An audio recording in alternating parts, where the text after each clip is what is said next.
Hello, good afternoon बच्चों। आज हम हमारे 5th क्लास EVS 1 के बुक में lesson number 11 our home and involvement यानी हमारा होम, हमारा घर तथा इन्वॉल्वमेंट यानी परिसर, हमारा घर और परिसर के बारे में हम इस लेसन में रीड करने वाले। देखो, आपको यहाँ पर पेज नंबर 51 पर हमारे EVS 1 की बुक में 51 पर आपको यहाँ पर कुछ हाउस है ना, कुछ घरों के पिक्चर दिख रहे हैं। ये first picture, second, third, fourth, fifth and 6 ये 6 पिक्चर हमें EVS 1 के हमारे इस बुक में घर के दिखाई दे रहे हैं और अलग अलग टाइप के दिख रहे हैं। ABCDEF लिखा हुआ है, ठीक है। फिर हमें नीचे में क्या बोला है, on the way to your school or market or when you travel to another town you see many things. यानी आप जब अपने स्कूल में, मार्केट, बाजार में या दूसरे गांव में जाते समय आप ट्रैवल करते हो, यात्रा में अनेक बातें आपको दिखाई देती है। Observe carefully the houses that you see. यानी बोला है कि घरों का हम लोग निरीक्षण, ऑब्जर्व भी करते हैं, बहुत सारे हाउसेस का है ना, घरों का निरीक्षण करते हैं। उनकी हम लोग क्या क्या देखते हैं घर का, जब हम ऑब्जर्वेशन करते हैं तो नोट द कंस्ट्रक्शन, हमें क्या देखना चाहिए, उसका construction, shape, building material and other aspects of the different houses. जब हम लोग ट्रैवलिंग करते हैं हमें अलग अलग प्रकार के घर दिखाई देते हैं, तो घरों को हम ऑब्जर्व करते हैं। घरों का हम लोग कंस्ट्रक्शन देखते हैं, यानी उसकी रचना, उसका शेप यानी आकार, और बिल्डिंग मटेरियल, कौन कौन से उसमें साहित्य लगे हैं निर्माण करने के लिए, जो सामग्री होती है वो उपयोग में लाई जाने वाली, ये सभी बातें हम लोग क्या करते हैं, इन सभी बातों का हम लोग विचार करते हैं। डिफरेंट हाउस हमको दिखाई देते हैं। Do some of the houses resemble the specimens from above. यानी हमें बोला है कि तुमने जितने भी घर देखे, क्या उनमें से कुछ घर जो हम देख रहे हैं ऊपर में, हमको यहाँ पर ABCDEF वाले जो 6 पिक्चर्स दिख रहे हैं, तो आपने अभी तक जितने भी घर देखे उनमें से कुछ ये जो घर दिख रहे हैं ऊपर दिए गए, इनमें से कुछ घर मिलते जुलते हैं क्या, वो आपको देखना है। तो फर्स्ट हमने क्वेश्चन क्या दिया है कि what material are use for building houses. यानी घर बनाने के लिए कौन कौन सी सामग्री उपयोग में लाई जाती है। तो ये आप सबको पता ही है, घर बनाने के लिए हम लोग क्या क्या उपयोग में लाते हैं, सबको पता ही है ना। आप लोग घर बनाते हो या देखते भी हो तो आप सबको पता है कि सीमेंट, रेती, गिट्टी है ना, ईंटें वगैरह, ये सब कुछ, लोहा, ये सभी चीज़ें हमको इसके लिए लगती है, बिल्डिंग हाउसेस यानी घर बनाने के लिए हमको लगती है। Second, compare any two types of houses that you saw and note down the differences. ठीक है, यहाँ पर क्या बोला है कि तुमने जो घर देखे उनमें से किन्हीं 2 घरों में क्या अंतर है, उसका उल्लेख लिखो। सबसे पहले हमको पूछा था कि हम लोगों ने इनमें से कौन कौन से घर देखे। ये झोपड़ी टाइप घर देखा आप लोगों ने, अगर जिसने देखा है तो उसको टिक करेंगे। ठीक है, जो घर आपने देखा है उसको टिक करना है। ये वाला सा घर देखा है क्या, गुफा की तरह, ये गांव में आप इस तरह के घर आपको दिखने को मिलते हैं, है ना। इस तरह के भी घर आपको कहीं मिल जाएंगे गांव में। बिल्डिंग जो है, ये बिल्डिंग्स अलग अलग प्रकार की आपको, अगर आप मुंबई गए हो या फिर अपने नागपुर में भी हमें ऐसे बिल्डिंग्स दिखाई देती है। इस टाइप के घर भी शायद आप लोगों ने देखा ही होगा। इस टाइप के भी घर आपको देखने को मिल जाते हैं ना। यानी इस तरीके से या सिर्फ ये वाले घर आपको देखने को बहुत कम नजर आते होंगे, बाकी घरों को आपने कहीं ना कहीं देखा ही होगा। ठीक है, तो वैसे हमको यहाँ पर बोला है कि कंपेयर करना है any 2 types of houses that you saw and note down the differences. Note down the differences यानी हमें क्या बोला है कि कोई भी 2 घरों को, तुमने जो घर देखे उनमें से कोई भी 2 घरों में क्या अंतर है उसके बारे में आपको बताना है। अगर आपने मिट्टी के घर देखे हो, जैसे यहाँ पर भी देख सकते हैं हम लोग, दिख रहा है हमको यहाँ पर, तो ये कैवेली का घर दिख रहा है, ये बिल्डिंग दिखाई दे रही है, तो इन दोनों में अंतर है ना। आप लोग गाँव के घर देखते हो, शहर के घर देखते हो, तो इसमें क्या अंतर है वो आपको इसमें बताना है। कोई भी 2 घरों के बारे में आपको डिस्कस करना है। थर्ड बोला है what are the different things from which house gives us protection. यानी यहाँ पे बोला है कि घरों के कारण किन किन बातों से हमें प्रोटेक्शन मिलता है। अब घर है तो घर में आपको प्रोटेक्शन मिलता है बारिश की वजह से, ठंडी की वजह से, है ना, धूप की वजह से, और भी कई बातें हैं, हवा वगैरह आती है तो उसकी वजह से भी आपको प्रोटेक्शन मिलता है। तो आपको ये इसका आंसर लिखना है अपनी कॉपी में। जो क्वेश्चन है उनके आंसर आपको ढूंढकर या अपने मन से आपको जो आप देखते हो जो पूछा है उसके आपको आंसर लिखना है। फोर्थ बोला है in what way are the houses A, B and C different, which of them appears to be the safest. यानी हमको बोला है यहाँ पर कि A, B और C, ये दिख रहा है ऊपर में A, B और C, ये A, B, C जो घर है हमको दिखाई दे रहे हैं, इनमें क्या डिफरेंस है, क्या अंतर है, कौन सा घर अधिक सुरक्षित लगता है, ये तीन में से कौन सा घर हमें अधिक सेफ लगता है, सेफेस्ट घर है। तो नंबर सी का घर सबसे ज़्यादा क्या है, सेफेस्ट है। क्योंकि हम लोग देखेंगे यहाँ पर कि ए वाला जो हमको हाउस दिखाई दे रहा है, ये इसमें जो उसका छत है ये हमें घास का वगैरह नजर आ रहा है ना, और बी वाले में तो ओपन है, डोर भी नहीं है वहाँ पे।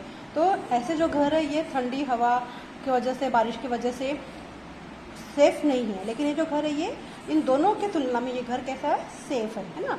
तो हम लोग ए बी सी की तुलना करें तो हमको ये सी वाला घर ज़्यादा सेफेस्ट नज़र आता है।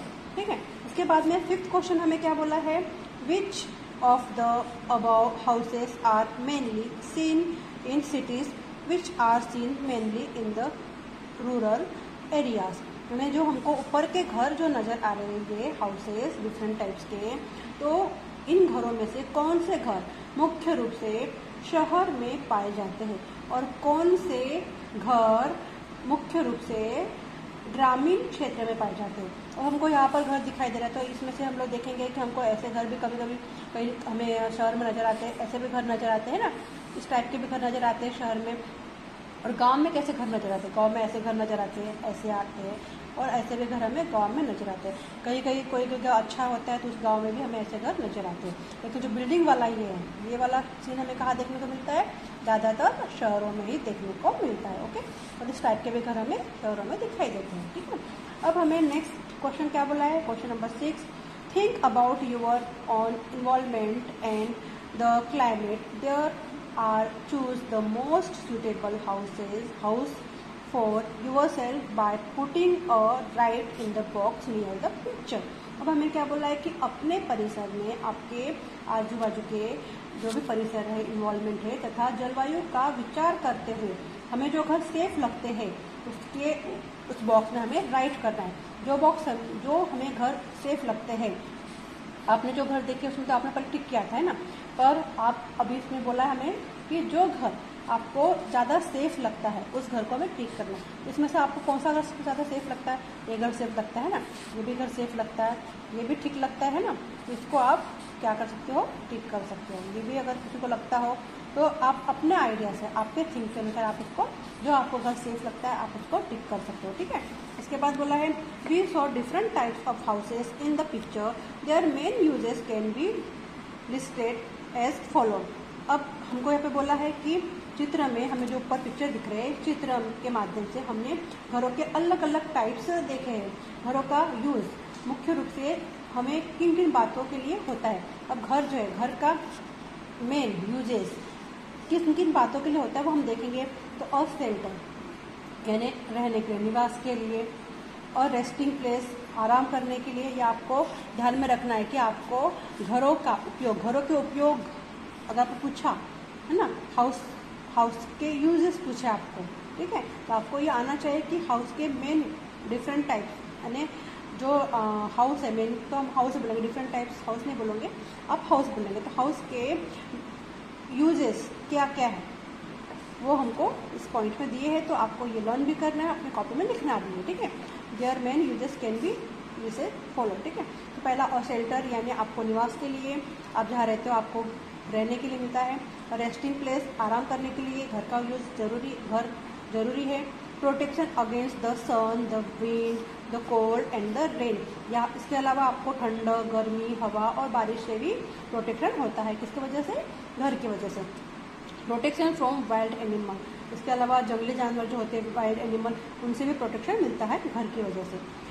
नेक्स्ट बोला है keeping over self safe from anti social elements, यहाँ तक कि जो असामाजिक तत्व होते हैं जिसको हम लोग बोलते हैं एंटी सोशल एलिमेंट्स, असामाजिक तत्वों से सुरक्षित रहने के लिए भी हमको घर जरूरी होता है। घर के ये क्या है, यूजेस है, तो आपको यह अच्छे से लर्न भी करना है। इसके बाद में पेज नंबर 52 पर हम लोग देखेंगे, हमको यहाँ पर भी हमें बहुत सारे, हमको यहाँ पर सबसे पहले तो हमको इंडिया का मैप नज़र आ रहा है, दिख रहा है इंडिया, ये दिख रहा है पूरा इंडिया का major regions and types of houses. यहाँ पर हमें अलग अलग क्या दिख रहे हैं, देश प्रदेश दिख रहे हैं, और वहाँ पर किस किस टाइप के घर होते हैं वैरायटी दिख रही है घरों के अलग अलग जगह पर, किस किस टाइप के घर कहाँ कहाँ कौन कौन से क्षेत्र में होते हैं वो हमें यहाँ पर पिक्चर में नज़र आ रहा है हमारे बुक में पेज नंबर 52 पर। ठीक है, तो इसमें हम लोग देखेंगे यहाँ पर आपको मेक फ्रेंड्स विथ मैप दिया हुआ है, यानी आपके मानचित्र से मित्रता बोला है।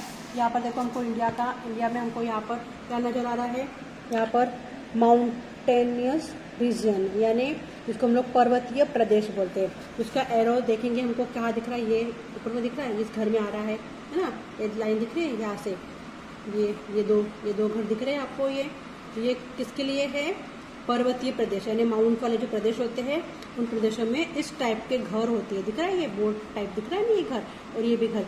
ये घर कौन से प्रदेश में होते हैं, तो जहाँ पर माउंटेनियस एरिया होता है यानी पर्वतीय प्रदेश होते हैं वहाँ पर हमें इस टाइप के घर नजर आते हैं। फिर यहाँ पर भी नीचे में भी हमको माउंटेनियस रीजन्स, यहाँ पर भी हमको सेम वही दिख रहा है पर्वतीय प्रदेश, यानी ये वाला भी घर हमें, यानी 3 घर, ये फर्स्ट सेकेंड थर्ड, ये फर्स्ट सेकेंड एंड ये थर्ड, ये 3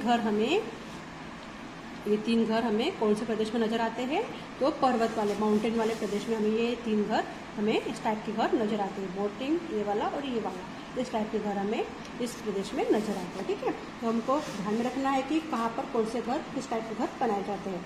उसके बाद में प्लेन्स, जिसको हम लोग समतल मैदानी प्रदेश बोलते हैं, है ना, जहाँ पे प्लेन्स मैदान वाला प्रदेश होता है, तो वहाँ पे हमें ये एरो यहाँ पर जा रहा है। इस तरह के घास वाले प्रदेश दिख रहे हैं, प्लेन घर दिख रहे हैं, गोबर से लिपे हुए होते हैं, मिट्टी से बने होते हैं, है ना, तो इस टाइप के घर हमें यहाँ पर नजर आ रहा है जो प्लेन्स में होते हैं यानी मैदानी वाले प्रदेश में इस तरह के घर हमें नजर आते हैं। ठीक है, उसके बाद में ये देखेंगे यहाँ पर क्या बोला है, रीजन ऑफ मीडियम रेनफॉल, यानी यहाँ पे बोला है कि मध्यम जो वर्षा वाला प्रदेश होता है, जब बारिश होती है मीडियम टाइप की बारिश होती है तो वहाँ पर कैसा घर होता है, तो ये दिख रहा है एरो जा रहा है, यहाँ पे दो मछली घर जिसको बोलते हैं। ठीक है, ये वाला और इस टाइप का घर होता है जहाँ पर मध्यम टाइप की वर्षा वाला प्रदेश होता है, मध्यम वर्षा वाला प्रदेश होता है। रीजन ऑफ मीडियम रेनफॉल होता है, वहाँ पे इस टाइप के घर हमें नजर आते हैं। उसके बाद में नीचे में देखेंगे हम लोग यहाँ पे क्या बोल रहा है, रीजन ऑफ हेवी रेनफॉल, जहाँ पर हेवी रेनफॉल होता है यानी अधिक वर्षा होती है, अधिक वर्षा वाले प्रदेश में किस टाइप के घर आते हैं, तो ये एरो दिया, ये और ये दिख रहा है, ये जहाँ पर इस टाइप के घर बनते हैं जहाँ पर अधिक वर्षा होती है, ज़्यादा बारिश होती है, वहाँ पे इस टाइप के घर नजर आते हैं। दिखाई दिया ये। ठीक है, इसके बाद में यहाँ पर ये वाला एरो हमें कहाँ नजर आ रहा है, यहाँ पर ये बोला है रीजन ऑफ हेवी रेनफॉल, ये भी हेवी रेनफॉल है यानी यहाँ तक पूरा हेवी रेनफॉल हमें नजर आ रहा है। ये पूरा यहाँ से ये हेवी रेनफॉल में इस टाइप के घर बना सकते हैं, इस टाइप के ये एंड ये हमको यहाँ पर 6-7 टाइप के घर हमें नजर आ रहे हैं जो हेवी रेनफॉल जहाँ पर होता है वहाँ पर इस टाइप के घर बनाए जाते हैं। लोग इस टाइप के घर बनाकर वहाँ पर रहते हैं। ठीक है, फिर यहाँ पर क्या बोला, ये मर्सी रीजन यानी यहाँ पर जहाँ पर दलदल वाला प्रदेश होता है, मिट्टी दलदल होती है, वहाँ पर किस टाइप के घर होते हैं, इस टाइप के दिख रहा है पिक्चर में, ये वाला घर इस टाइप के घर होते हैं दलदल वाले प्रदेश में। फिर डेजर्ट रीजन यानी मरुस्थलीय प्रदेश वाले, डिजर्ट जहाँ पे होता है मरुस्थलीय रेत वाले, वहाँ पर टाइप के घर होते हैं इस टाइप के दिख रहा है पिक्चर में, ये और ये इस टाइप के घर हमें कहाँ पर दिखाई देते हैं, मरुस्थलीय प्रदेश डेजर्ट वाले प्रदेश में इस टाइप के घर हमें नजर आते हैं। तो बच्चों हमने यहाँ पर देखा इस मैप में, इंडिया के इस मैप में देखा कि किस किस टाइप के घर कहाँ कहाँ होते हैं। तो आप इस मैप के द्वारा ये भी समझ सकते हो कि आप हमने जो लेसन नंबर 10 देखा था, है ना, आप उसमें आपने पूरा हर एक कंट्रीज और उसके कैपिटल्स पे देखे थे, है ना, तो आपको समझ में आएंगे कि कहाँ कहाँ पे जम्मू एंड कश्मीर यहाँ पे था, हिमाचल प्रदेश था, है ना। तो इस मैप को देखकर आपको समझ में आता है, आप उसमें ध्यान में रख सकते हो कि उस प्रदेश में कौन कौन से देश में, कौन कौन से राज्य में इस टाइप के घर है। तो आप इस मैप के द्वारा एक घर और वह राज्य भी ध्यान में ला सकते हो। ठीक है, अब हमें नीचे में क्या बोला है, कुछ क्वेश्चन दिए हैं कि the above figure show a map of India and the types of houses that are common in the respective regions since ancient times। यानी जो हमको ऊपर में जो आकृति दी है हमको इंडिया के मैप में दिया हुआ है ना, जो हमको शो किया है तो इसमें सबसे पहले से ही हमको उपयोग में लाए जा रहे घरों के प्रकार हमें बताए गए हैं। घरों के हमको यहाँ पर construction, note how the construction of structure of the houses changes from region to region, यानी घरों की जो रचना होती है उसमें प्रदेशों के अनुसार होने वाले परिवर्तन को हमको समझना है कि किस तरह के घर होते हैं और वो कैसा प्रदेश होता है। डेजर्ट वाला प्रदेश है, मर्सी एरिया वाला प्रदेश है, ये रीजन ऑफ लो रेनफॉल है, ये लो रेन कम वर्षा वाले, ये लो रेनफॉल है कम बारिश वाले, और ये हेवी वर्षा वाले, ये दो दिया है, ये हेवी वर्षा वाले है, और ये लो यानी कम बारिश वाले प्रदेश में। ठीक है, ये कम बारिश वाले प्रदेश का है, और ये ज़्यादा बारिश वाले प्रदेश में किस तरह के घर बनाए जा सकते हैं। ठीक है, और ये रीजन मीडियम रेनफॉल में, ये आपको इससे समझ में आता है कि किस टाइप के घर चेंजेस होते हैं उस प्रदेश की स्ट्रक्चर और हाउस, वो सब देखने के बाद मैंने उस घरों की रचना में प्रदेशों के अनुसार जो परिवर्तन चेंजेस दिखाई देते हैं वो किस प्रकार से चेंजेस हमको नजर आए वो हम इस मैप के द्वारा हमें समझ में आता है। इसमें हम लोग पहला देखेंगे कि रीजन ऑफ हेवी रेनफॉल, जो हमने देखा रीजन ऑफ हेवी रेनफॉल जहाँ हुआ वहाँ पे इस टाइप के घर हमने देखे। ठीक है, second region of medium rainfall, जहाँ मीडियम रेनफॉल था तो उसमें हमने इस टाइप के घर देखे।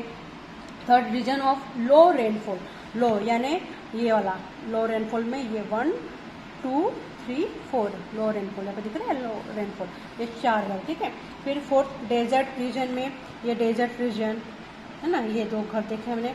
उसके बाद में मर्सी रीजन में, ये मर्सी ये वाला घर देखा। ठीक है, उसके बाद में माउंटेन्स रीजन में, जहाँ माउंटेन रीजन से 1 2 3 है ना। उसके बाद में प्लेन्स में ये घर देखा, ये वाला ऊपर का। ठीक है, प्लेन्स में आ गया। ठीक है, इस तरह के हमने हाउस देखे कि कौन कौन से रीजन्स में, कौन कौन से प्रदेश में किस किस टाइप के घर है, ये हमने इस मैप के द्वारा समझा।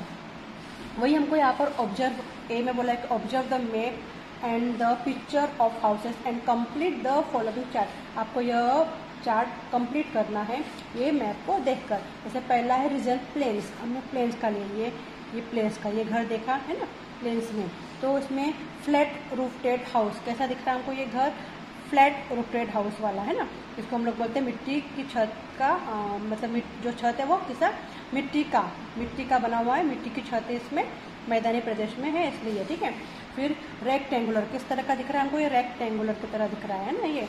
उसके बाद में रूफ कैसा है इसका, वुड और अर्थ का, रूट किसका दिख रहा है हमको, लकड़ी और मिट्टी का, ये हमको रूफ नजर आ रहा है, छत नजर आ रही है। फिर वॉल्स, उसके जो दीवार है वो कैसे नजर आ रही है, स्टोन की, पत्थर की होती है या फिर मिट्टी की भी दीवार बनती है प्लेन वाले प्रदेश में, जो हम लोग जिसको बोलते हैं प्लेन वाला है ना मैदानी प्रदेश में, इस तरह का। तो सेम वैसे ही हमको ये बाकी के जो दिए हुए हैं लो रेनफॉल वाला, डिजर्ट का, मर्सी का, माउंटेन का, मीडियम रेनफॉल का एंड हेवी रेनफॉल का, ये पॉइंट्स हमको यहाँ पे लिखने हैं और उसका देखना है कि टाइप कैसा है, उसका शेप एंड कंस्ट्रक्शन कैसा है, रूफ कैसा है, वॉल्स कैसा है, आपको ये चार्ट कंप्लीट करना है। सेकेंड बोला है बी वाला, find and note down the reason why this different occurs in the construction of houses according to the region, यानी घरों की जो रचना दी हमें उसके अनुसार जो प्रदेश में घर पाए जाते हैं उसमें होने वाले चेंजेस क्या क्या है वो हमें देखकर लिखना है, ढूंढकर लिखना है। तो ये आपको चार्ट तो सबको कंप्लीट करना है और मुझे भेजना है। ठीक है, इसके बाद में हम लोग पढ़ेंगे नेक्स्ट पैराग्राफ हमें दिख रहा है यहाँ पे हमें दिख रहा है people build houses to suit the climate of their region using the natural resources that are available. Different in the construction and building material give rise to the different types of houses.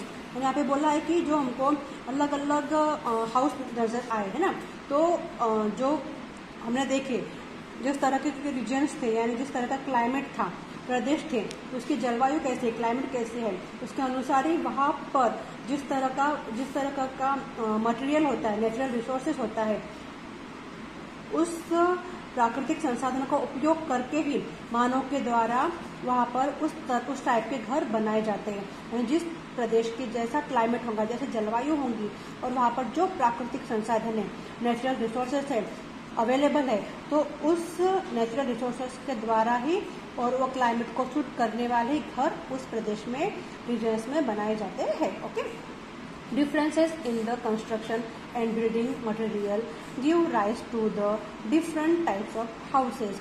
यानी घरों के जो प्रकार होते हैं, उनकी रचना होती है, या बनाने के लिए उपयोग में लाई जाने वाली जो सामग्री होती है, जिसको हम मटेरियल कहते हैं ना, तो यह इनमें क्या होते हैं, डिफरेंस पाए जाते हैं, विविधता पाई जाती है। इसलिए हमें घरों के भिन्न भिन्न प्रकार दिखाई देते हैं, हमको टाइप अलग अलग घरों के नजर आते हैं, क्योंकि जिस प्रदेश की जैसी वहाँ का मटेरियल होगा या जैसा क्लाइमेट्स होगा, उसके अनुसार ही वहाँ के घर बनाए जाते हैं, सूट होने वाले। ठीक है। Water, food, clothing and shelter are the basic needs of every human being. However, these needs are not fulfilled in the case of each and every person, then the following situation arise. मैंने बोला है कि प्रत्येक व्यक्ति को water, food, clothing and shelter, यानी प्रत्येक व्यक्ति को क्या क्या जरूरी है, पानी, खाना, कपड़े और मकान, जो बोलते हैं हम लोग ना, भोजन, पानी, वस्त्र और निवास, है ना, यह सभी को जरूरी है, सबकी बेसिक नीड्स है।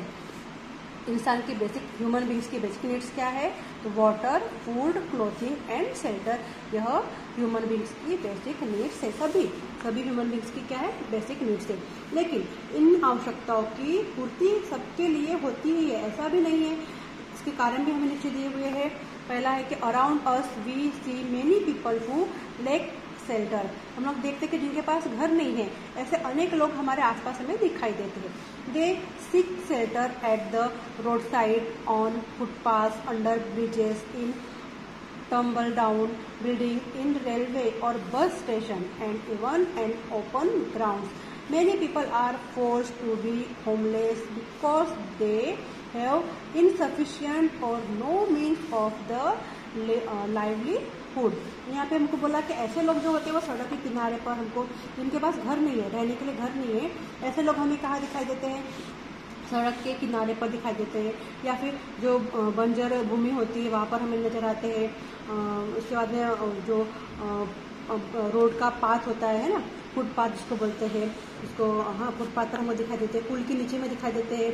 और जो टूटी हुई इमारत होती है, रेलवे स्टेशन होता है, बस स्टेशन होता है, ऐसे स्थानों पर भी हमें ये लोग दिखाई देते हैं, रहते हुए दिखाई दे रहा पिक्चर में। ये शेल्टर्स ऑन अ फुटपाथ पर ऐसे तंबू, ऐसे कपड़े वगैरह लटका कर, ऐसे ही थोड़ा सा झोपड़ी टाइप, उनके बच्चे वगैरह वो लोग रहते हैं फुटपाथ पर ही, वहीं पे खाना बनाना, वहीं पे रहना। यानी इस तरीके से जिनको घर नहीं है वो लोग इस तरीके के घर बनाकर यानी अपनी जीवन बिताते हैं। और section of our society be homeless in a social problem. That is why the government implements many schemes to provide homes to the homeless. In some of the cities, the government makes night shelter available to the homeless. यहाँ तक कि जो उनकी जीविका का साधन न मिलने के कारण, उनको पेट भरने को जो बोलते हैं, जिंदा रहने के लिए बोलते हैं, लिवलीहुड के लिए उनको जो साधन है वो नहीं मिलता है और वो उनको पर्याप्त नहीं होता है, तो इसके कारण भी बहुत से लोग बेघर होते हैं, यानी उनको घर नहीं होता है। ऐसे लोग हमें पिक्चर में नजर आ रहे हैं।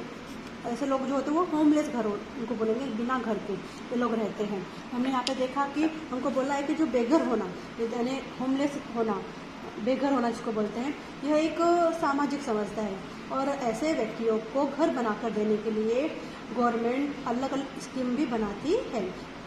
कुछ शहरों में तो सरकार की ओर से होमलेस यानी बेघर के लिए रात में रहने के लिए रात्रि निवास जिसको बोलते हैं, वो भी सेवाएं उपलब्ध कराई गई है। गवर्नमेंट ने ऐसी स्कीम निकाली है, जैसे यहाँ पे दिख रहा है हमें कि वाई पीपल बिकम होमलेस, बेघर होने के कारण क्या है। तो पहला हमको दिख रहा है यहाँ पर लैक ऑफ अफोर्डेबल हाउसिंग, यानी किफ़ायती घरों का अभाव, यानी उनको उनके वो अफोर्ड नहीं कर पाते उतने पैसे, तो इसलिए ये प्रॉब्लम होगी। सेकेंड प्रॉब्लम है इनएडिक्वेट इनकम, यानी अपर्याप्त आर्थिक आय, वो उनकी इनकम उतनी नहीं होती है। थर्ड है अनएम्प्लॉयमेंट, यानी बेरोजगारी, सबसे बड़ी समस्या है। फिर नेक्स्ट है फिजिकल एंड मेंटल डिसऑर्डर्स, यानी शारीरिक और मानसिक बीमारी, इसकी वजह से भी घर नहीं होते हैं। नेचुरल डिजास्टर, प्राकृतिक आपदा आती है, उसकी वजह से भी प्रॉब्लम हो सकता है। पॉवर्टी, निर्धनता, बिना पैसे जिसको बोलते हैं गरीबी, है ना, ये सभी प्रॉब्लम किसकी वजह से होती है, घर यानी बेघर होने के कारण, होमलेस होने के कारण ये सभी कारण हो सकते हैं कि जिसके पास घर नहीं है, ये सभी कारण उसके लिए डिपेंड करते हैं। We all have a right to clean portable water, sufficient food और सेफ शेल्टर एंड एजुकेशन। इसके अलावा जो हमको बोला है कि स्वच्छ पानी, सफिशिएंट फूड और भोजन, निवास और शिक्षा, ये हमारे क्या है, अधिकार है। क्या है, हमारे अधिकार। राइट टू क्लीन पोर्टेबल, ये हमारे क्या है, अधिकार है। वाटर, सफिशिएंट फूड चाहिए हमें, सेफ शेल्टर चाहिए एंड एजुकेशन, ये हमारे लिए अधिकार, हमारे अधिकार है। और ये सभी को मिलते हैं क्या, नहीं। कुछ कुछ लोग इससे अनभिज्ञ रहते हैं, उनको कुछ किसी न किसी प्रॉब्लम, जैसे हमने देखा है तो होमलेस से तो इतने प्रॉब्लम हो सकते हैं, सेम वही प्रॉब्लम इन लोगों के लिए भी होती है। देखेंगे हमारे बुक में पेज नंबर 54, पेज नंबर 54 पे हमें ऊपर में और एक पिक्चर दिख रहा है, डू यू नो में दिख रहा है ये कि as time pass human went on making suitable changes in their shelter, यानी आप बोला है कि मनुष्य के शेल्टर में यानी आवास में कालखंड के अनुसार जो चेंजेस होते गए, यानी स्टार्टिंग से अभी तक किस प्रकार के चेंजेस होते गए वो हम देखेंगे। हमें पिक्चर में नजर आ रहा है, सबसे पहले इंसान कैसा था, मनुष्य, बंदर की तरह है ना, मनुष्य, ह्यूमंस, तो वो पेड़ की टहनियों पर रहता था, फिर गुफा में रहने लगा, फिर उसने इस तरह की गुफा बनाई, फिर थोड़ा सा झोपड़ी टाइप बनाई है ना, उसके बाद में इस तरह के घर बनाए, छत उसकी इस तरह के बने, फिर इस तरह के घर बने और फिर बिल्डिंग बनी। यानी इस तरीके से घरों में मनुष्य के मतलब जिसको बोलेंगे हम लोग की चेंजेस जो होते गए उसके सुटेबल यानी ह्यूमंस के उपयोग के अनुसार उसने अपने घर में चेंजेस की, जो जो उसको नेचुरल के रिसोर्सेस यानी प्राकृतिक संसाधन जो उसको मिलते गए वैसे वैसे उसने अपने घरों को भी चेंज करना शुरू किया, अपने आरामदायक वस्तु उसने अपने घर में लाई। अब हम यहाँ पे देखेंगे, हमको यहाँ पर visit a place where construction work is going on, list the material that's you see there, obtain information about the pollution in the area. हमको यहाँ पे बोला है कि जहाँ पर इमारत का निर्माण कार्य चल रहा है, बिल्डिंग बनाई जा रही है, ऐसे किसी स्थान पर जाना है और वहाँ पर पाई जाने वाली जो सामग्री होती है, मटेरियल होता है, उसकी हमको लिस्ट बनानी है। मटेरियल की हमको क्या करनी है, लिस्ट बनानी है। और क्या बोला है कि वहाँ के जो प्रदूषण होता है, पोल्यूशन होता है, उसकी जानकारी भी हमें कि कौन कौन से पॉल्यूशन होते हैं वो भी हमें इस लिस्ट में लिखना है। जैसे हमको यहाँ पर एक टेबल दिया है ना, और क्या बोला है कि यहाँ पर मटेरियल दिया है, कौन कौन से मटेरियल लगते हैं, ब्रिक्स लगते हैं, ईंटें लगती है घर बनाने के लिए है ना, सीमेंट लगता है, आयरन लोहा लगता है, वुड लकड़ी लगती है, वाटर पानी, इसका रूबल यानी जिसको हम लोग क्या बोलते हैं गिट्टी है ना, ग्लास यानी कांच, सैंड यानी क्या बोलेंगे इसको, सैंड यानी रेती है ना, सैंड यानी रेती, इसका रूफ टाइल्स जिसको हम लोग खपरेल बोलते हैं, टाइल्स बोलते हैं ना छत के लिए, फिर टिन शीट, टिन की पत्थर लगती है, ठीक है। अब हमको क्या बोला, ओरिजिनल सोर्सेज बोला है, इसके ये चीजें के ओरिजिनल सोर्स कहाँ है, यानी ये चीजें ब्रिक्स है किससे बनती है, तो ईंटें किससे बनती है, मिट्टी से है ना, पता है ना, मिट्टी, लाल मिट्टी जो होती है, या फिर जो भी हम लोग देखेंगे आप ईटा भट्टी आपके आजू बाजू में होंगी आपके परिसर के, वहाँ पर जाकर देख सकते हो कि ब्रिक्स किससे बनती है, तो आपके ध्यान में आ जाएगा। तो मिट्टी, ठीक है, तो सीमेंट किससे बनता है, लाइम स्टोन से, चूने के पत्थर से। तो ठीक इसी तरह से आपको यहाँ पर ग्लास सैंड लिखा हुआ है, तो आपको ऐसे आयरन किससे बनता है, वुड किससे बनता है, वाटर का मेन सोर्स क्या है, तो आपको इस तरीके से यहाँ पर ये चार्ट कंप्लीट करना है। नेक्स्ट बोला है, compare your on list with your friends list, find the original sources from which construction material is obtained and note them down in the above chart. फिर क्या बोला है, आपको ये कंप्लीट करना है और अपने फ्रेंड की जो लिस्ट है उससे अपने लिस्ट को चेक करना है, और निर्माण कार्य की सामग्री में जो हमने देखा मटेरियल में के ओरिजिनल सोर्स क्या है वो आपको देखना है, और इसमें आपके फ्रेंड को और आपको टेली करके इसको करेक्ट करके लिखना है। फिर यहाँ पे आपको ये भी दिख रहा है, यहाँ पे विजिट और कंस्ट्रक्शन साइट आपका जो में होगा तो आपको पूछ सकते हैं, ठीक है। उसके बाद में आपको ऑलवेज रिमेंबर में बोला है, तो there are so many different types of houses, everyone is attached to their own house, it is not only the walls and doors and windows and the roof that make up a house, it is the people who live in that house and their love and affection for one another that turns a house into a home। अब यहाँ पे क्या बोला है कि हमको always क्या remember रखना है कि जो इंसान है, ह्यूमन बींग्स, इनके घर कितने भी प्रकार के क्यों न हो, लेकिन प्रत्येक व्यक्ति में अपने घर के लिए अटैचमेंट होता है, आकर्षण होता है। इसका कारण यह है कि जो घर होता है वो सिर्फ दरवाजे, खिड़कियाँ या जो दीवार होती है, छप्पर होते हैं, उससे तैयार नहीं होता है, बल्कि घर किससे होता है? घर के लोगों के द्वारा। वहाँ पर जो प्रेम होता है, एक दूसरे के लिए जो आत्मीयता की भावना होती है, उसके कारण घर को क्या मिलता है? घरपन का एक भाव मिलता है ना। In the people who live in the house, in that house and their love and affection for one another that turns a house into a home. वही घर को एक घरपन की भावना देता है। सिर्फ ईंट पत्थर का घर होना ही काफ़ी नहीं है, बल्कि घर में रहने वाले लोगों का भी मन और वो सब भावनाएं भी साफ होनी चाहिए, एक दूसरे के प्रति प्रेम होना चाहिए। तो बच्चों, हमने आज इतना पढ़ा, इसके आगे वाला हम लोग नेक्स्ट पीरियड में पढ़ेंगे। ओके।